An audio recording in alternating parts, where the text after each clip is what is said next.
We just had a nice flight. We landed here in Houston, Texas, and we're waiting to meet with the rest of the team. April's on her way. She just landed. She has a missing child that's been missing almost 3 years, and she's been super in helping me get all these 3 cases together. So this is a lot of work of coordinating everybody together, and the flights and the times and the people.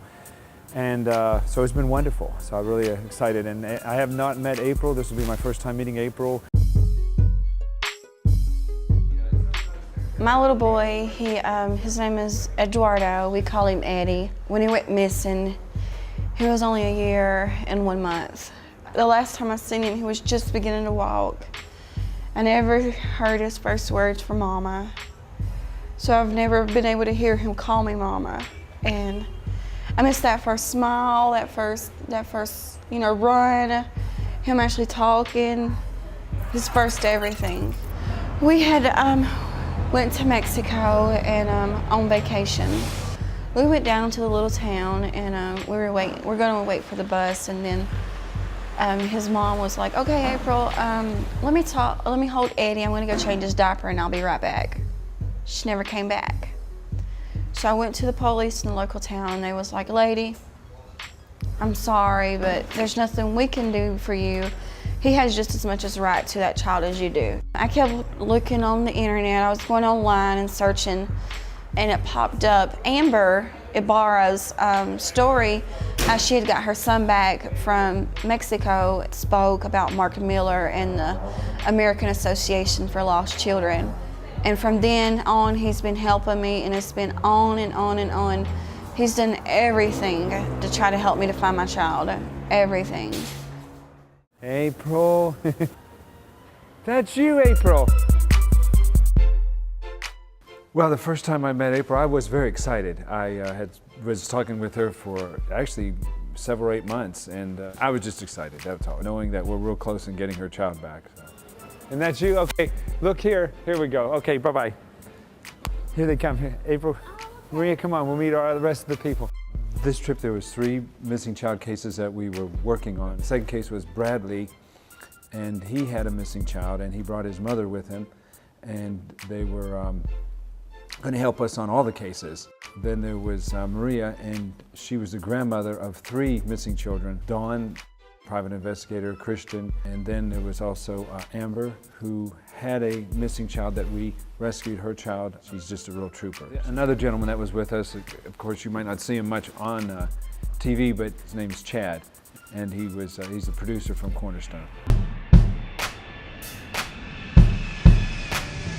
After we all arrived in Mexico City, and then that's where we got our rent-a-car, and actually it's a rent-a-van where all 9 of us could be crammed into this little van for the next few days and be on our mission.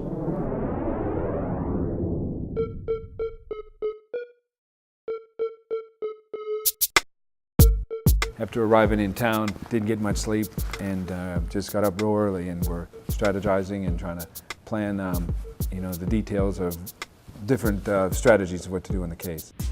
We just want to go through some scenarios, like when he goes to the door,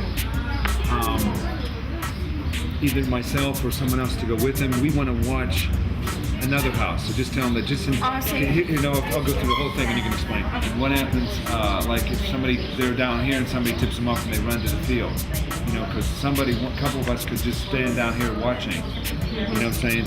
But then one of us has to be an interpreter, to interpret to us what's happening if they're running, And then at this house, if they don't answer whatever, what are we going to do, Or if they say the child's not in, I'll show a badge, whatever, we want to get the child. We have all the paperwork and he's not even there. So it should be quick. Yeah, let's just go, we're together. They're not going to do anything. See, that's why the other thing, when you give the paperwork, it's all going to be good. We're not just running like a hoodlums. It's like, here, I'll show that. Here's your paperwork. It's done. What are they going to do? Plus, her ex isn't even in town, so this is like a no-brainer on this one.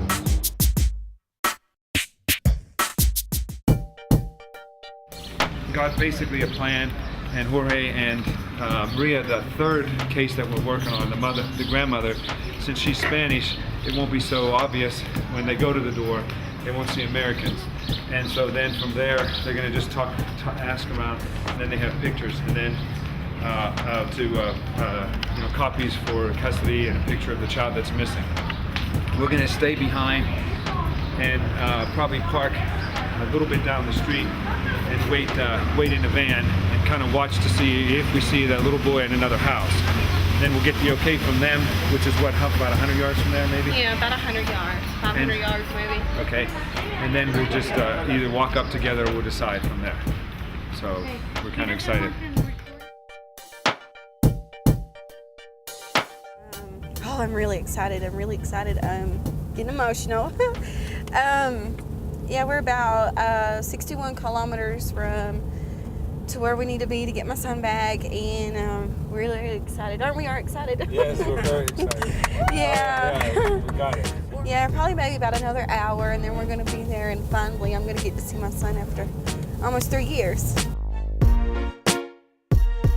And now we're on our way to, and I mess up that city, sorry. April, help me with that. It is Sola de Vega. Sola de Vega. And so once we get to the town, then we'll probably go over our plan, some of the strategies that may happen or whatever, and trying to figure things out, and then be so successful and get the child by God's grace. We're excited. April, how do you feel? Oh my gosh, I don't even know how to express it. If I could jump up and down, we wouldn't have a roof. Yeah. No, these aren't the goats. No, Boy, this is some exciting trip. I've never experienced such a long, windy, uphill mountainous road. We're not coming back down through here. We're going to get the child today, and then that's it. We're not going to come back up and back and forth. Okay, I got my hat going. I got my wig. That's how we usually have the searching parent in kind of a wig and hat and glasses, so that they will, if they're looking around, that she won't be so obvious to them. So anyway, that's her new disguise, her new hairdo. We're almost here. Almost here, so yeah, the motions is going. We're probably just a few minutes from being in the town, and then we have to go up to the mountain, to get my son. My son's clothes. Of course, look, this. He's here. Okay. He's here.